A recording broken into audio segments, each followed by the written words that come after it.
Welcome to Media in the Mix, the only podcast produced and hosted by the School of Communication at American University. Join us as we create a safe space to explore topics and communication at the intersection of social justice, tech, innovation, and pop culture. Welcome back to Media in the Mix. Today I have Grace and David joining me, both AU alumni, and so excited to talk about the work they've done on their own, the work they've done together, and their experience at AUSOC. So, Grace, David, do you want to give a quick intro? I'll let Grace go first. Hello, I'm Grace. I don't know. I went to the program at AU, graduated during the pandemic, and I don't know. Yeah. The important keynotes to hit were what program you did in the year you graduated. So cool. And David, what about you? I am Dave Ruck. I'm a documentary filmmaker. I graduated from AU with my MFA in 2014. Mm-hmm. My thesis film's on the space program. I got a little poster behind me still from that. After graduating, I worked for NOAA, federal government, for 3 years. And after a total of 7 years in DC, decided to head back to the Great Lakes State, where I started Great Lakes Outreach Media. So I'm doing that now. Yeah, that's awesome. And let's start with just a few fun questions. So do you have like a favorite class at AU that you remember, a favorite memory, a favorite project, anything you could really highlight? You know, one of the main reasons I settled on AU was after visiting, I sat in on one of Bill Gentile's classes some afternoon. And this guy was talking about, you know, dodging bullets and being embedded with Marines in Afghanistan. At the same time, he was talking about, you know, doing his little scene drawings that he has this little formula that he's drawing on the dry erase board up there. And there was just something about Bill where I was like, this guy's a badass. I want to sit in his class and learn from this guy. Seems like he just was full of stories, and you know, his class is great, but just growing to be really good friends with him. Stayed in touch. We're in touch a lot, and he's just, you know, left a big impact on me before I was even a student, and you know, continues to be someone I interact with regularly on what's up, what we're doing, what we're working on, things like that. Yeah, that's great. I love Bill. He's honestly, till this day, still the same Bill, you know? Oh, yeah. Brother Bill. Yeah, I remember when I was in undergrad, I only took, I believe, one of his classes, but he left such a just lasting impression on me because of the stories he had, just like the way he carries himself, just a cool guy. And great parties. Great parties. Great parties. I wouldn't know that one, but that's awesome to know. That's awesome. And then obviously we, you know, have to ask this question, but how do you feel like your master's program and AUSOC kind of launched you into your career or prepared you for your career? And even if it's just like one little aspect that's kind of stuck with you, is there anything you could speak to on that? Yeah, I think the main thing I was looking for when I came to AU, other than the environmental focus within film, was just to get to meet people and kind of grow a community of people that were interested in the same type of thing, because it is super niche. And it's exactly what AU gave me, so. I like that, yep. Yeah, it's like we were talking before we hit record, but just the people in my own cohort that have gone on already, like I've only been out of the program for like 2 years somehow now, but yeah, have friends doing video producing at NASA and Nat Geo, and just really impressive, cool, humble people, all in all. It's cool. 100%. David, what about you? Yeah, you know, I really like where AU is positioned, you know, geographically, not just academically. I think that if you're interested in nonfiction storytelling, a big pull to American University is the fact that you're in DC, you're where the biggest decisions in the world arguably are made, and there's, I forget how many thousands of NGOs and organizations all striving to gain attention for their initiatives or their projects. And that's an opportunity for really anyone in this field to sort of insert themselves and offer their skill set to help an organization meet meet their audience, meet new people, meet new audiences, communicate what they're doing. And so you're not going to find that in the middle of the woods in North Carolina, probably.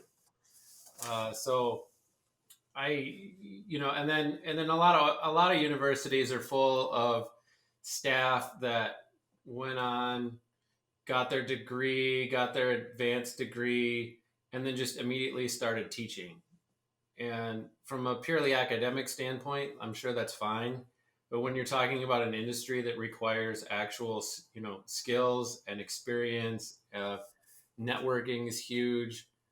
Um, everybody that I learned from, for the most part, was had either worked in the field for extensive amount of time or was still working in the field, and and that's just so important for being able to connect what you're learning to that next step into the workforce, or creating your own job, whatever that might be. And I think you just like what Grace just said, it's like these folks are working at Nat Geo, NASA, etc. I know a lot of folks that are independent producers now, creating content for HBO or you name it. And so I think you can probably gain practical skills like that elsewhere, but I think the connections that the staff have to industry is really key to helping folks take that next step. Yeah, that's great. Actually, that really just answered my question. Um, can you tell us about the project you guys worked together on, and how did that come about? So, David, how did you get Grace onto the project? Was that a recommendation? Did you guys have Yeah. a network that you built together?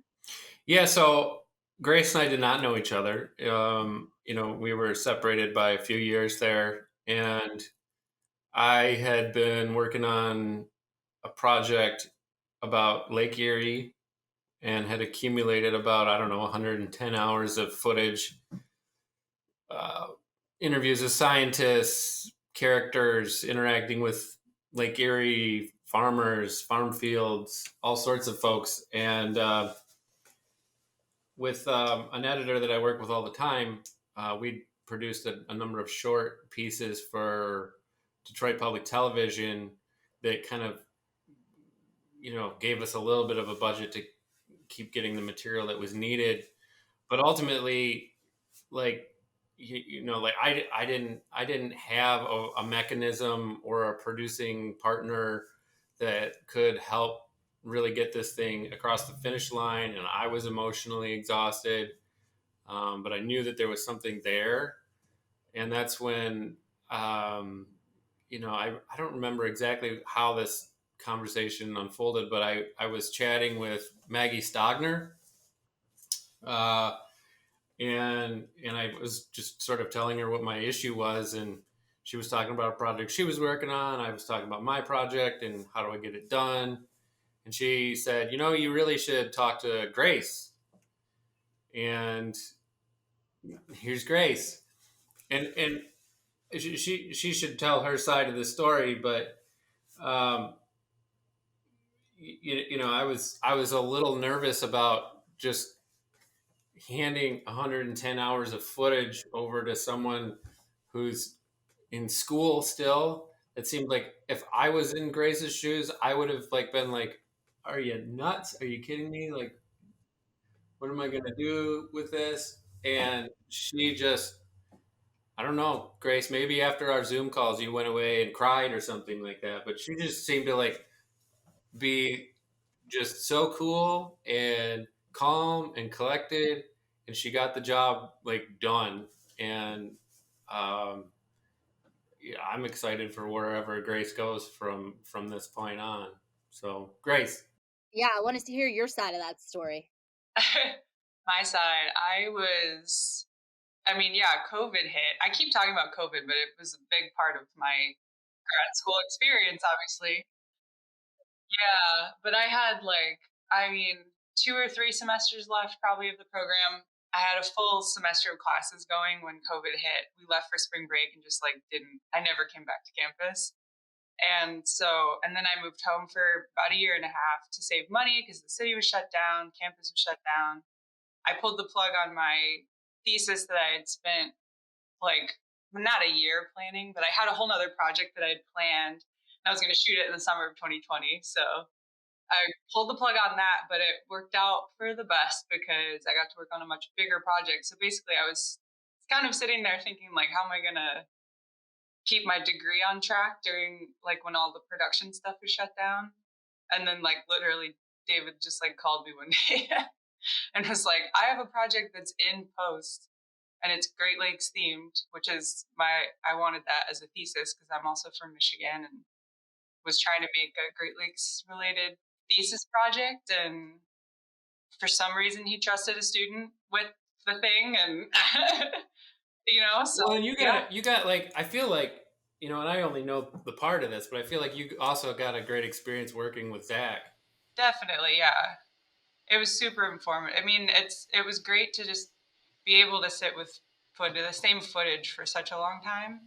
I mean, I to to add to the like fact that he trusted me with the footage, like I had only edited something probably 10 or 15 minutes long before working on this. And so like thinking about story structure that long and like working with David and Zach on that was super informative, like for everything I've gotten to do since.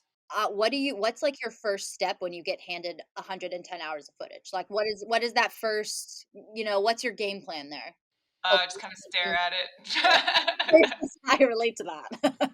I'd be like reaching for the Xanax, like, We had like meeting. I mean, what we met once a week for like how long? 4 months, they're maybe. like all those are recorded. So we They should are. we should go through those sometime. So fun. Just all sit back in a room and watch our Zoom Yeah, meetings.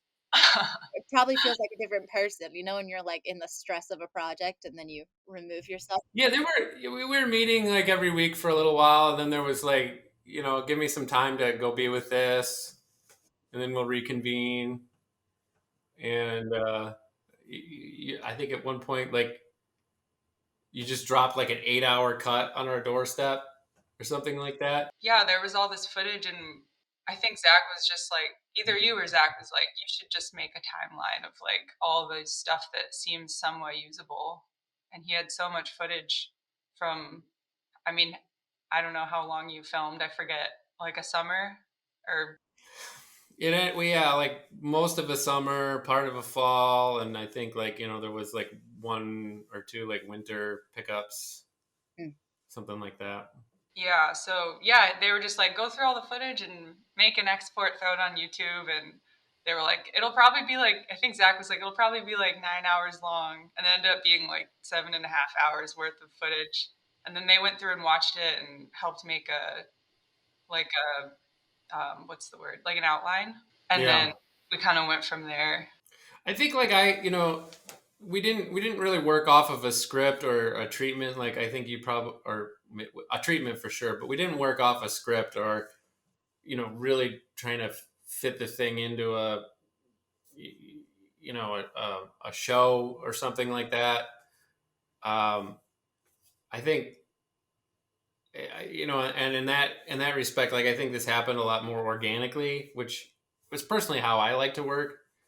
Um, but like it was like I pretty much just told you guys like these are who I think the main characters are. These are like the main points that I think we need to get across. I think this person goes through this change. I think this person illustrates this point, and like I think that these are some of like the bad guys, but we have to kind of be nice to them. And like that was it. Like that was pretty much it. And then you guys like ran with it. That's awesome. And did you guys learn something from each other that maybe you didn't know before? Well, we didn't know each other before, but That sounds you learned of the other. That's great. No, it all just speaks to we try to really emphasize like talking to your professors for our students, especially the reason why we started this podcast is hopefully for our students to pick up on tips and tricks like that for them to, when they're in the program and also post program. And it's been really hard sometimes to convince your students that like our professors do some cool stuff outside of this, and they could probably connect you to a lot of cool people. But you know, Maggie was probably a really, when someone hears Maggie Stockner give a recommendation, I'm sure you're not giving it too much thought otherwise, because that's a very trusted individual who has a great resume. It's things like that where it's yeah, we've really tried to reiterate that to our students. So I actually really appreciate you guys talking about that today, because it kind of speaks right to that. You just never know what opportunities are going to come outside of the classroom. And a lot of our professors are vehicles for that. Like Grace, I saw that you worked with Laura Waters Hinson on Street Reporter as well. Yeah. I spent about 4 months on that one, which was Oh, also, I mean, that was a cool experience too. yeah, especially with the result of it after the fact. It's like, yeah, Yeah, that's it's awesome. done great. And working with Laura too is like, her She brain is awesome. is my favorite professors than just people in general. She's awesome. Her Yep. creativity is great. Yeah, that's awesome. And then I'm gonna ask you both just a little bit of individual questions. And I know Grace, you and I were kind of like talking about this a little bit.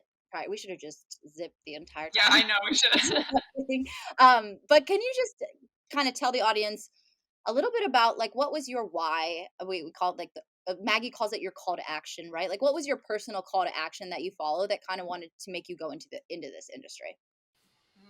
That's a good question. Especially like environmental documentary filmmaking and all of that. Yeah, I mean, I don't know if I have like a specific call to, like, nothing specific happened where I was like, there's oil in the river, I must document, you know what I mean? But like, I think I just grew up like, I mean, in the middle of nowhere and just go into the cornfields. And then I grew up on a little lake that was like a little muddy lake thing. And there's frogs and turtles and swans and stuff. And so from when I was like 10, I was taking like blurry pictures of great blue herons and stuff.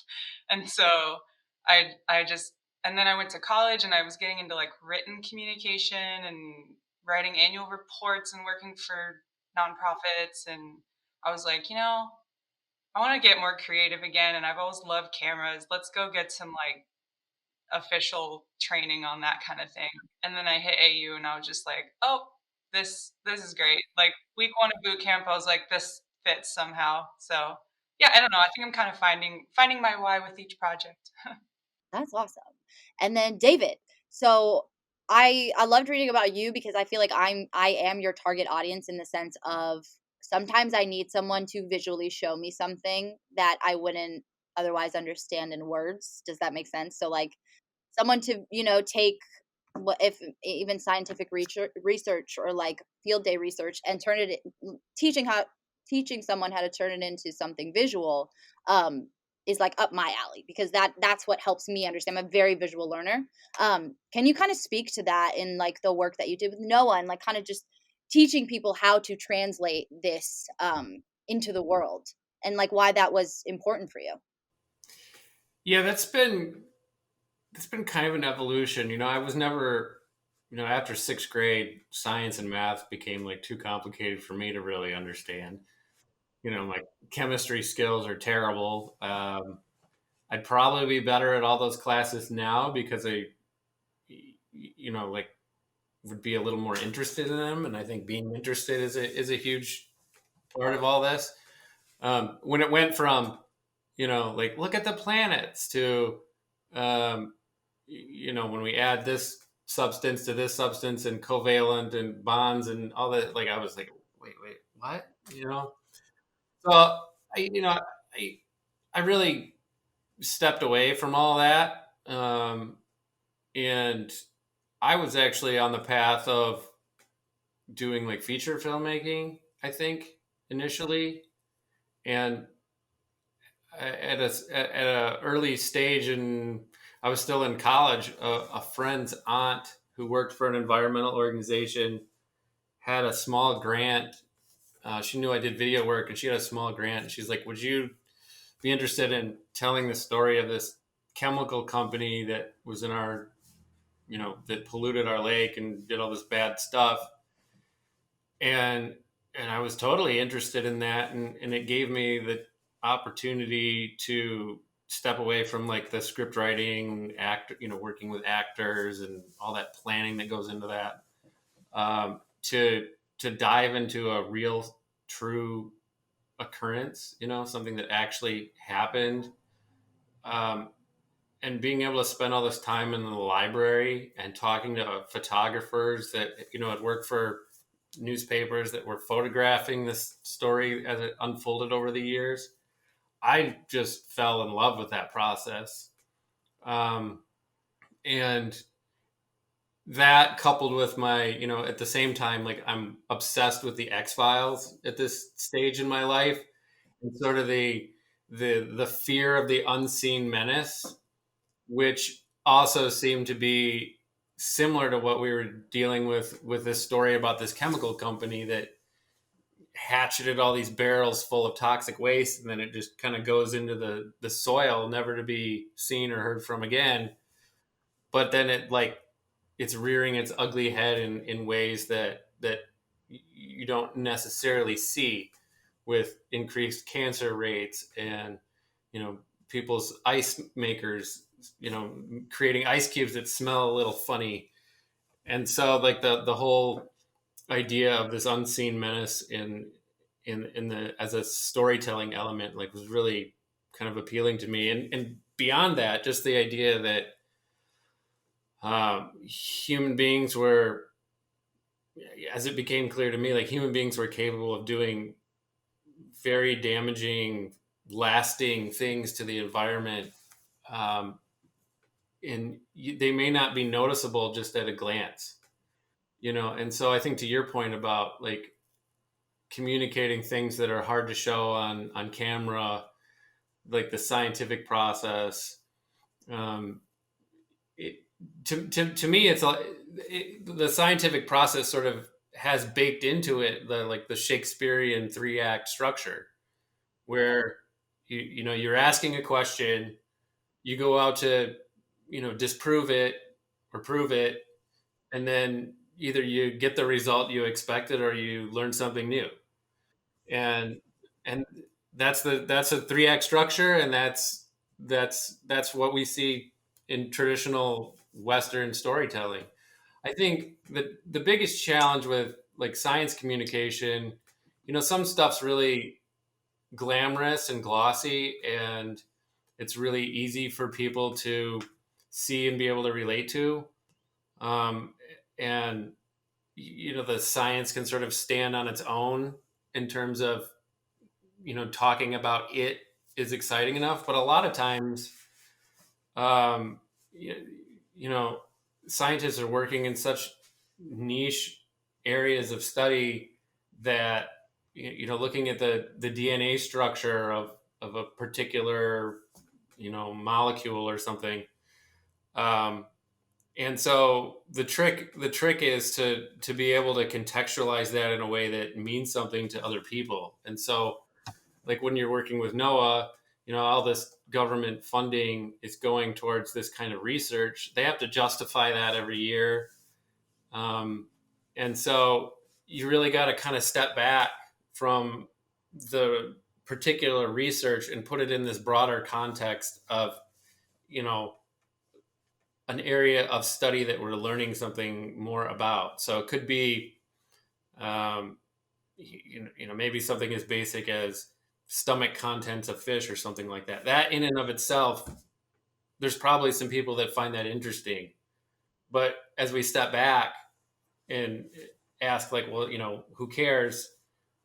Then we can start telling the stories about people who are fisher people, or people that interact with a resource in some way, and tie that research that's being done, back to this person's connection with their grandfather, fishing off this pier or something, and like tie that back to what we're studying in the stomachs of this little fish. So I think science communication just offers so many creative challenges, that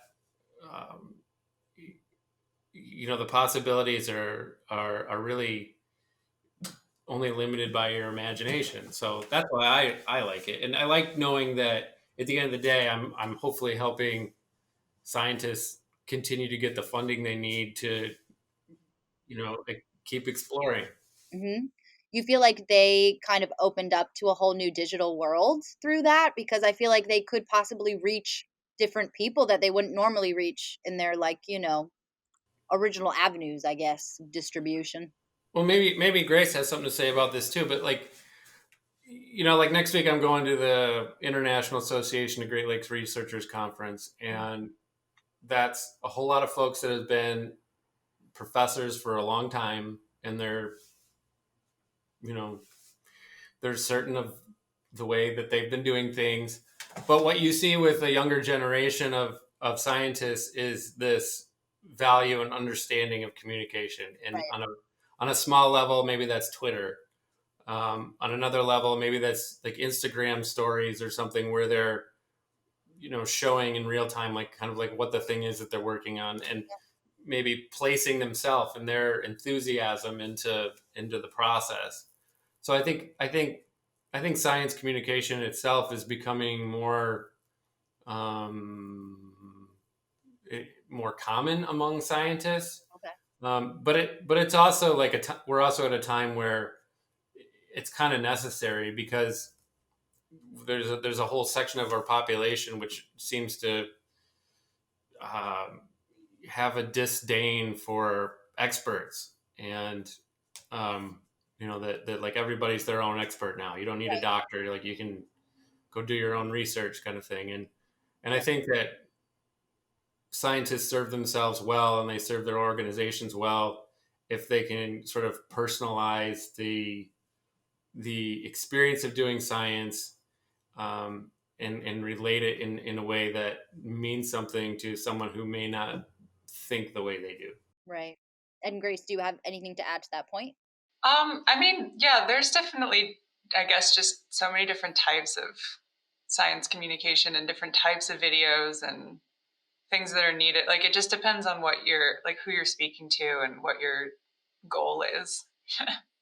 Sometimes you don't need like a huge funded video, I guess. Other times you do. It's good to know. And then last question as we wrap up here, can you guys just tell us where you're at now, what you're up to, if there's like a specific project you want to highlight or really anything? Sure. Yeah. My spring, I've been working on a series of science storytelling videos for the National Park Service, which is still, it's in conjunction with AU. It was a fellowship that I got in 2019, and COVID hit. Okay.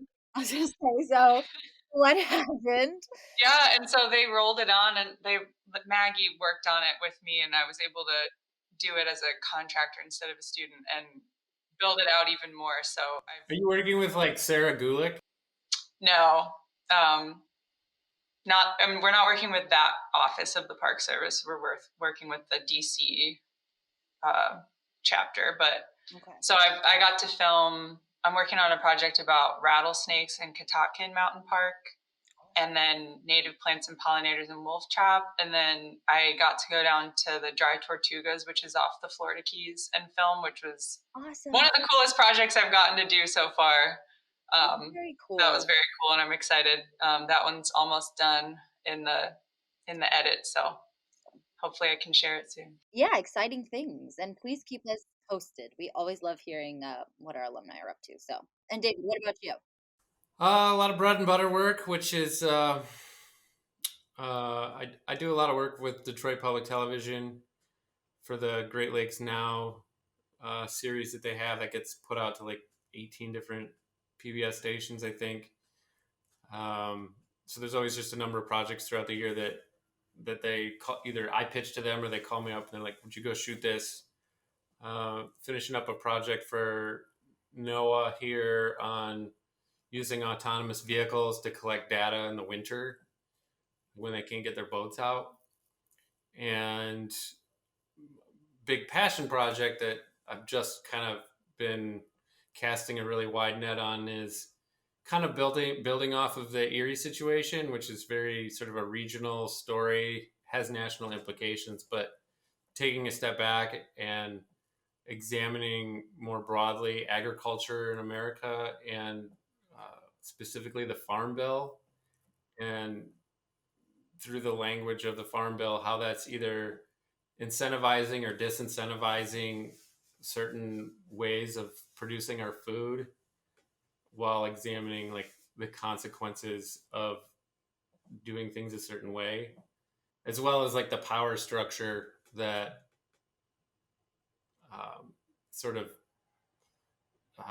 perpetuates some of the issues that we see with it now. So that's going to probably be another three-year project. Wow, okay. Well, good luck to you both. All of that sounds exciting. And before I close this out, is there anything that I didn't touch on that you all want to touch on? Go Eagles. Yeah. Once an eagle, always an eagle. It's a good way to end it. No, really, thank you both so much. I know y'all are busy, so thank you for taking time out of your schedule. And please let us know, rather the office, if you guys are ever both in DC at the same time, because maybe we can do more of like an in-person, some type of part 2 episode. Sure. Well, we were going to be like what? No, we did have it back and like forth. A month or something? Back and forth about it.